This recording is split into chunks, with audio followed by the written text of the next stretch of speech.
Okay. So I'm going to take us back to July 14th of 2024. I am waking up from, I hear the song God Only Knows by the Beach Boys waking me up from unconsciousness after being in a head-on collision in Hawaii in the North Shore. I am hearing voices asking me, are you awake? Are you okay? And all I can hear is the sound of the engine just hissing. And then I hear people asking me, can you feel anything? And I can't feel anything until I look down at my right leg, my right lower leg, and it's like bent in a way that like would really scare a yoga instructor. Like, and so I say, yeah, my leg's broken and it's like bent this way. And after I say that, I feel pain in my neck. I feel the pain in my lower back. And I think I like actually realized that I had been in a head-on collision.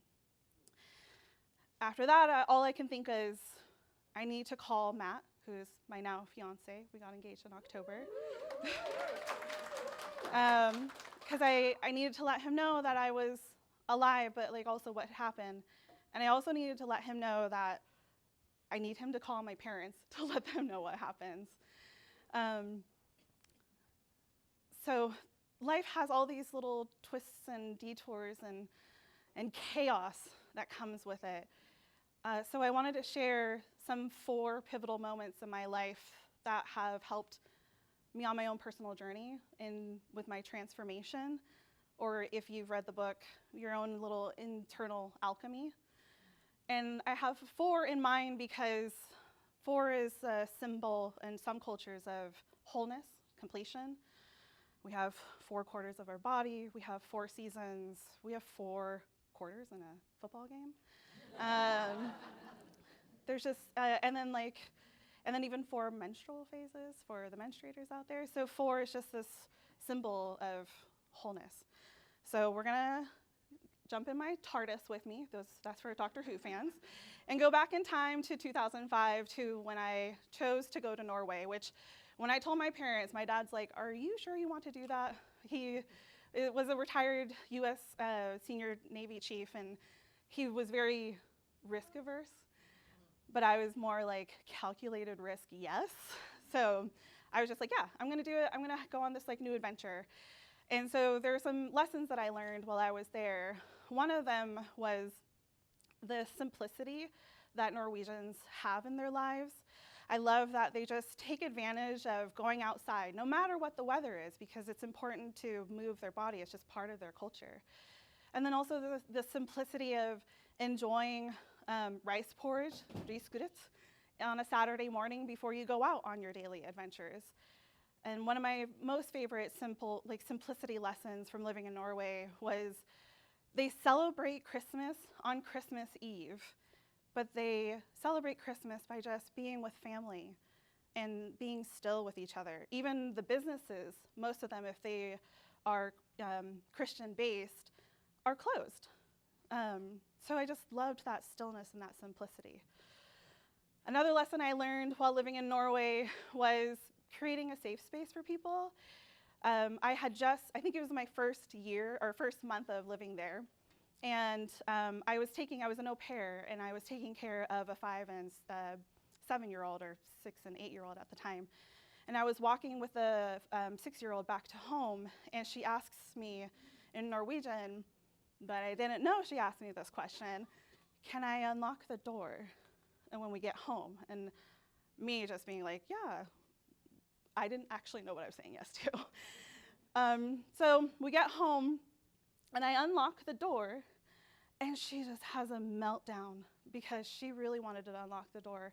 And I didn't share that these kids were going through a big transition in their lives. Their parents were getting divorced. The parents were great enough that they were doing something called bird nesting.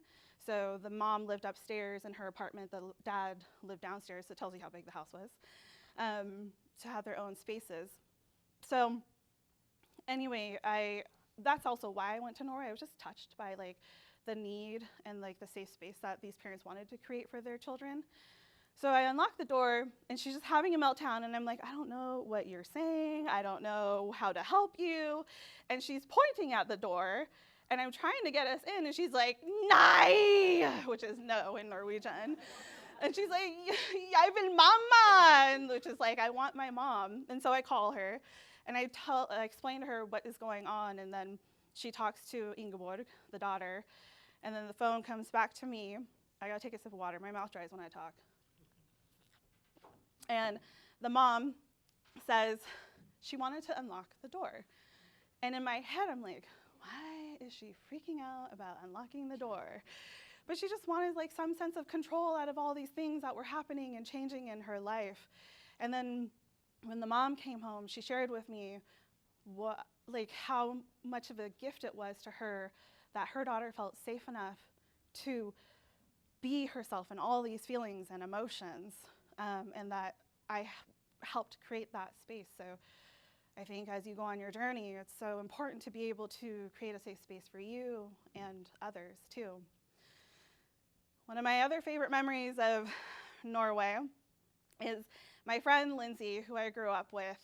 She came to Norway during her work trip, and she was just there. She was going to visit for a couple of days, and so we made all these plans. And so I'm thinking, I'm going to go pick her up at the regular Oslo, Norway, which is just 25 minutes away from where we lived in Oslo. But when I got there, I could not find her flight information. And so I go to the desk, and I showed them like what her flight information was. And they're like, oh, no, she's at the Oslo, Norway, 2 hours away. I'm like, oh, my gosh. So then I thankfully had a cell phone, and I called that airport, and luckily, as I'm saying her name, the person helping me says her name, and she's like, she hears it, she's like, that's me. And so anyway, we like made plans, and she got on a train or a bus that took like 2 hours to get to where we were. And as she's coming to me, it starts snowing in October in Norway, which I guess isn't normal. It is normal, but at the time I was like, why is it snowing in October? And so she gets there, and I'm thinking she's going to have carry-on. But if you know this friend, you know that that was such a mistake to think that, because she had this huge suitcase. And so when we got to the tram station by the house, it was like a quarter mile away, the tram station to the house.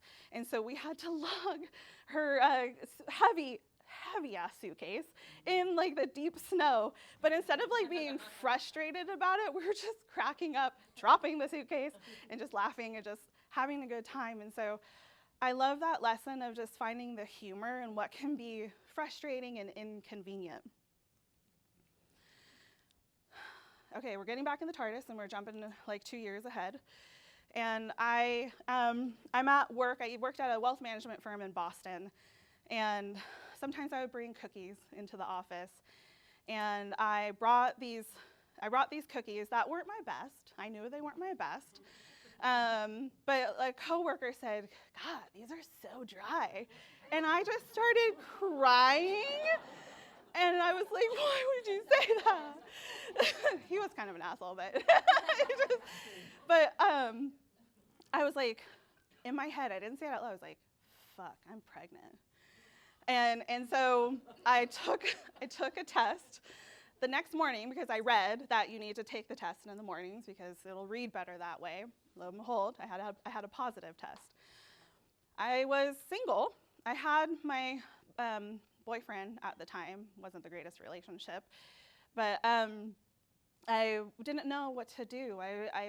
There's options for some of us, and I was talking them through with some friends until I finally talked with my friend Brooke, who essentially is like the most beautifully spiritual person that you can talk to, and a really good person to talk to in these moments. And she walked me through a vision exercise where I closed my eyes, and she asked, put yourself in a safe space. What do you see? Who's there with you? And I just saw myself on a floating raft, kind of like, Huck Finn in Jim, on a calm body of water in the moonlight, and I saw myself cradling my baby. And from then I knew I was going to be a mom and I was going to raise him. The other beautiful thing I love is one of my most ever favorite memories when I gave birth to him, and he was placed in my arms, and I said, hello, and his eyes just looked up to me. And then I had to give him to the nurses because I was bleeding out and I was in pain, and I was like, please take him before I drop him. From motherhood, being a mom, a single mom, I really learned how important it is to be able to tap into your community. It was a hard lesson, though. I thought I had to do everything myself. But thankfully, I had a lot of great friends that would hold my hand and actually push me and remind me, you cannot do this by yourself. And then I've learned a lot of being his mom and patience and giving him autonomy, and he teaches me who he is every day. And every day is like a new journey, and I just love being on this journey with him. He's my most favorite person in the world. No offense, honey, I love you, but he's my most favorite person in the world. And just being able to connect, and there's been so many bumps along the way, but I also learned that you need to really have self-care for yourself as a parent, as a human too. One day at work, I had a coworker who was a friend too. She just gently put her hand on my back. And even though I love like my son, who was 3 at the time, his tiny, wonderful hugs, they're not the same as like adult connection. And I just got chills down my spine, and I was like, oh wow, I need connection, and I need to also have some self-care. So that was like another lesson of just being a parent. And when I told my parents that I was going to have this baby, I loved my mom's reaction. It was just an instant smile, and she was so excited she was finally going to become a grandma. When I told my dad, it wasn't the greatest reaction. But again, he was retired from the Navy. He wanted to make sure I was going to have a plan. But once this little boy was born, he just soaked him up and became like the best poppy ever. So there's just been so much love and connection in being a mom. And I know I'm missing other stories in here, but it's been one of my most favorite journeys to be on. One of the lessons that led me to my next part of the story is entrepreneurship, witnessing the need of self-care for myself and for others, witnessing through some of the work that WaterAid does, a global nonprofit that Elena actually used to work for, inspired me to create this organic period self-care box. And I went into it like so excited, and I'm so proud of everything that I did. And again, my dad was very like, are you sure you want to do this?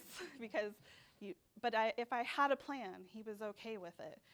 And so I was so excited to be able to chase this dream, to have this dream of being able to create my own culture in a company, and then also just to impact people's lives. Like if I can impact like one person's life, that's like one of the greatest gifts.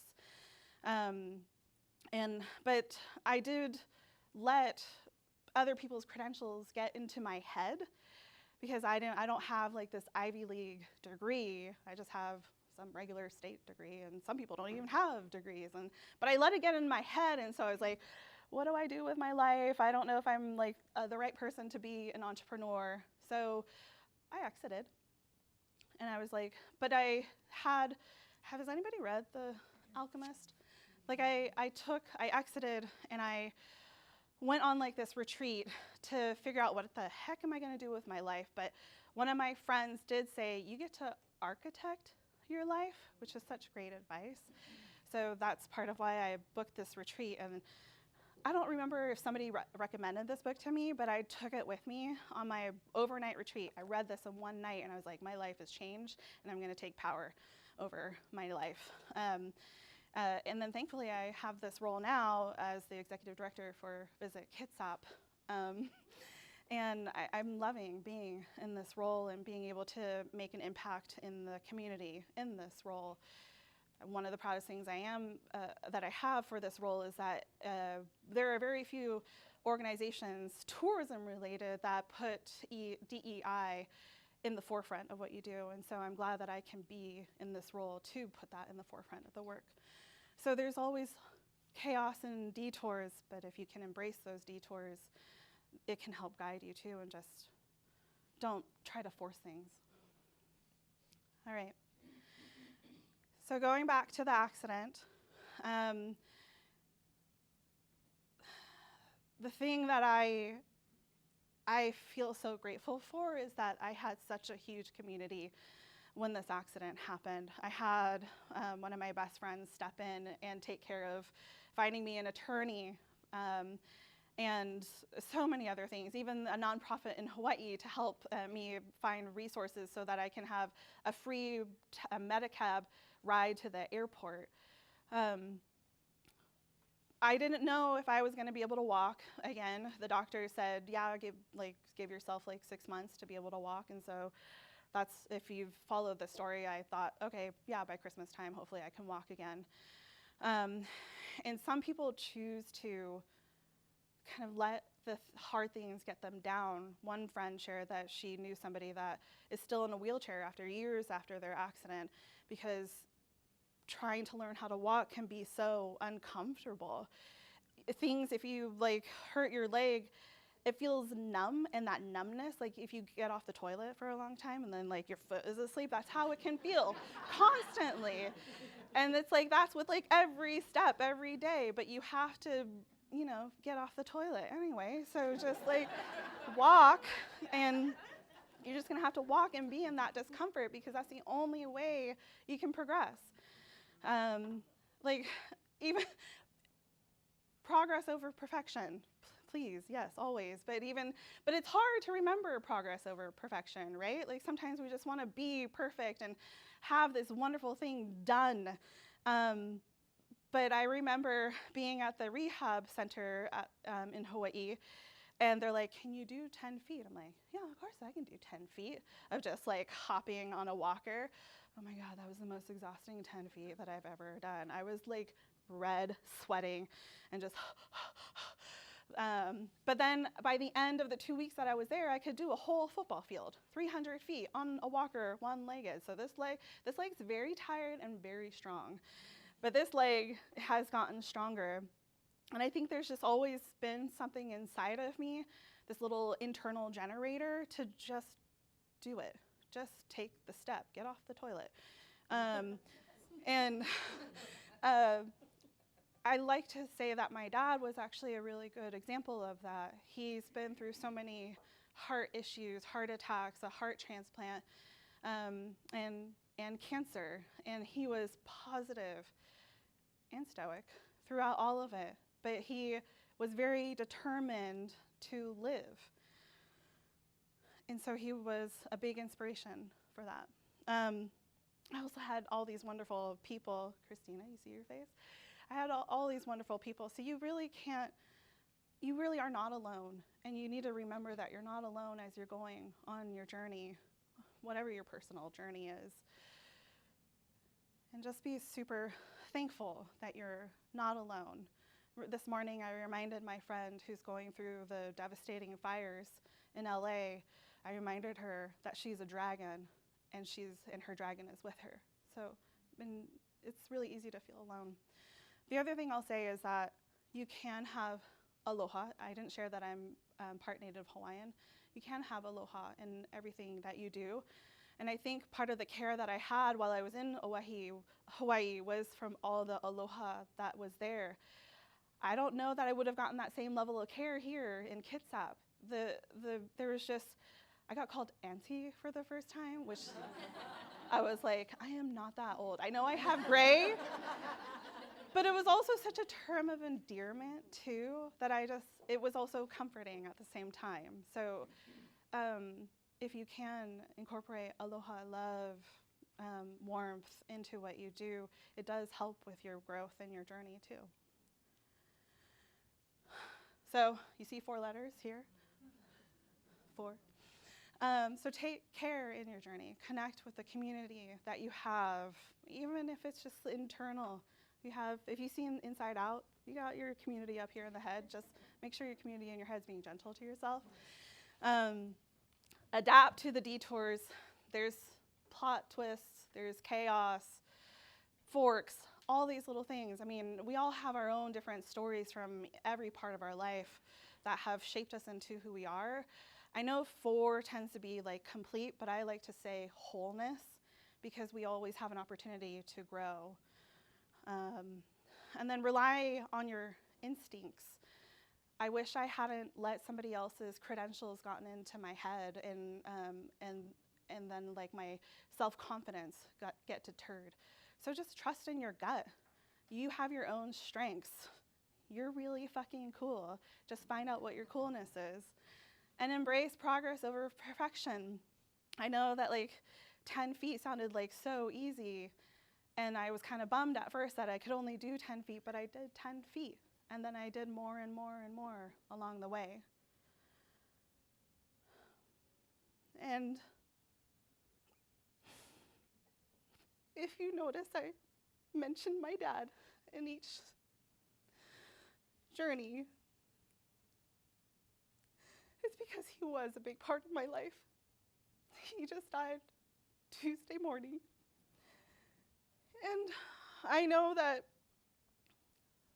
his motto in life was always business before pleasure. But I knew that he would also want me to rest. So I made sure I rested yesterday because it was important to me to be here and share my story because, again, I love impact. But he is my foundation.